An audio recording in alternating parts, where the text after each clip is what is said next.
What's going on, Solid Steppers? This is Miss Ward coming to you from sunny South Florida. We're so happy to see the sun out. We're happy to get out here and get back on that bag. Definitely had enjoyed my time as far as restructuring the business and doing the things we have to do to be successful and stay successful. Shout out to all my coaching clients and students. I appreciate you taking tight in the house. So with that said, the topic today is going to be about organization and structure and building your business in order to be successful. So the first thing you want to deal with, a lot of people, when they structure their businesses, they structure, everybody knows you get your EIN, get your bank account, LLC, get your website, decide what CRM you're going to use, things of that nature. A lot of people have a lot of questions about setting things up, but a lot of people don't understand is you got to know how to make money, because all these things you're setting up have to be paid for. You got to have a consistent cash flow. You'd be surprised how much money you can make in appliance repair, but also you'd be surprised how much you will waste because the structure is not in place. You don't have a clean-cut system, and then you start adding things, adding people, and then you can't afford to pay for them. And you find yourself in a real questionable situation, which I don't advise to anybody. I advise everybody to be prepared for success, but the only way you're going to get there is by putting boots on the ground. So, of course, structure your business accordingly. Make sure you got your articles of incorporation. Like, you look at me, not only did we have to structure everything in Florida, but then we have the other states we go in. Those states have different rules and regulations. Some are very relaxed, some are not. So you never want to find yourself in a position where you're backpedaling because you didn't put things in place. And that's why I moved the way I moved. Sometimes people come to me and they're always trying to cheat their way out of a situation, which irks me in ways you can't imagine, because why get in business when you can't afford to be in business? You can't afford to be in business, you're setting yourself up for failure. Now, I'm not saying that you can't manage the situations and get to the next level and do X, Y, and Z. Yes, you can. But I think that what people miss is the fact that you got to have so much discipline in place. Like, prime example, that's what I love about the 5 bank accounts. Once you get on that 5 bank account program, you never find yourself broke. When you're not on the 5 bank accounts, your ass stay broke, because you're taking money all out of the pot and you see what you have and you're making decisions. I call that running your business from your bank balance, meaning you got one account, everything go in. If you got enough money to do X, Y, and Z, in your brain, you like, I'm going to take care of X, Y, and Z. But then you get hit back in the head with something else because you never, ever prepared for the other bills and responsibilities coming up or the opportunity for growth. And I'm not knocking nobody. I'm just saying be careful how you move and have things in place so you don't have a problem. Because at the end of the day, we all got to get the bag. That's why with me, I'm so low key on the flex and stuff. I can easily go out and be driving X, Y, and Z, but I put all my money back in my business. I live well beneath my means. I make sacrifices. To me, they're not sacrifices. I just feel like as a business owner, there's certain things that's just expected. I don't care how much money sitting X, Y, and Z. I'm not touching that because I already know what's going to happen. When you know what you know, what you know.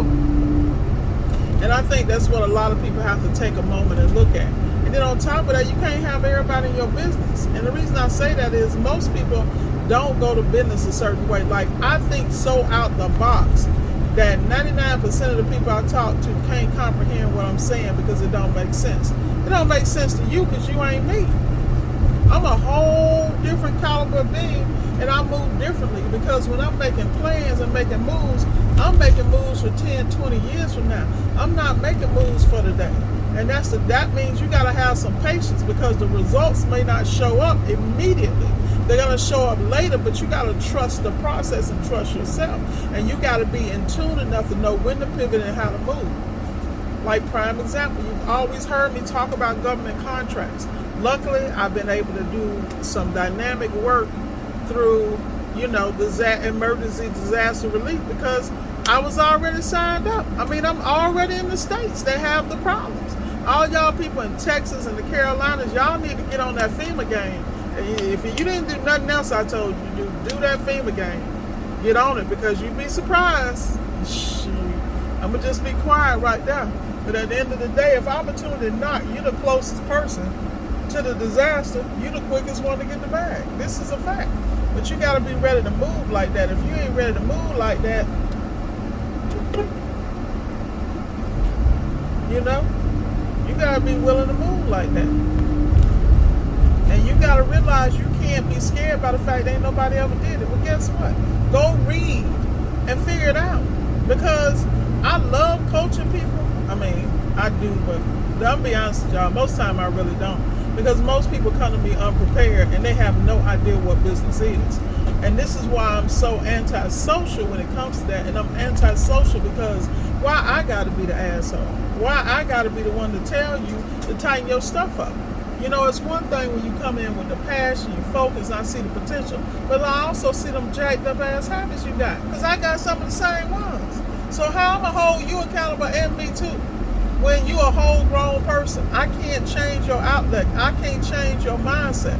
I want you to win, but I want you to win and not lose again. Because see, the problem is a lot of people I deal with, I coach them, they see that everything's smooth out, and they like, whoa, I'm at it, I got it. No, you don't have it because this is a process. No, you got a little bit, and it's a little better, but it could be great if you really plan 10, 20 years out. And that's what I did, because what most people don't understand about me, where my business was not the expectation. My whole goal was to have a little boutique appliance repair business, mind my business, stay in my little lane, focus on my key performance indicators, and make my bag. I had no idea so many doors were open, and I figured, okay, I'm reluctantly doing this, I'm reluctantly successful, all this other stuff, and it's only because I'm very clear of the amount of work it takes.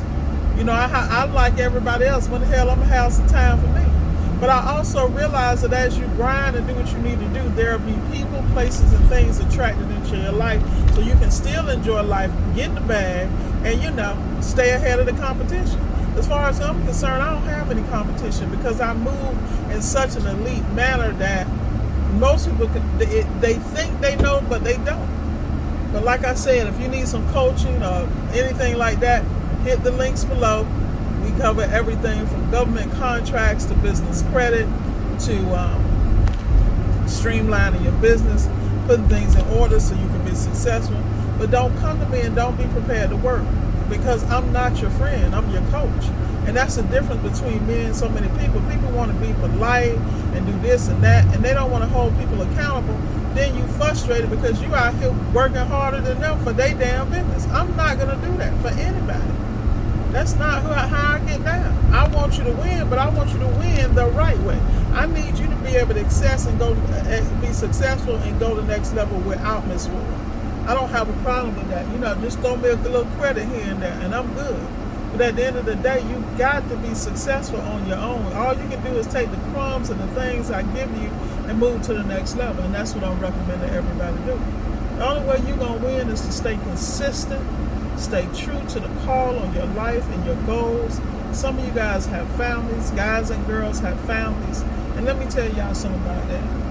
I was blessed that when I got into this situation, all my, dependent responsibilities, all the children I co-parented, maybe the last one is in school at Stanford right now, finishing up her degree, but she's so damn independent, like she's like a mini me, like came out the womb with a briefcase. This girl done bought a house at the age of 21 in California, like who does that? You know what I mean? But the point was, start working on her credit. None of this was nothing that I told her to do. These were things that me and her mom, her birth mom instilled in her. And that's what y'all got to understand. At the end of the day, when you have a focus in your life and when you focus on success, there's nothing that's going to stop you. Not where you came from, not where you're going, not who your parents are, not who your family are, not your where you're located, and not your, of course, your geographical or demographics. It is going to be on you.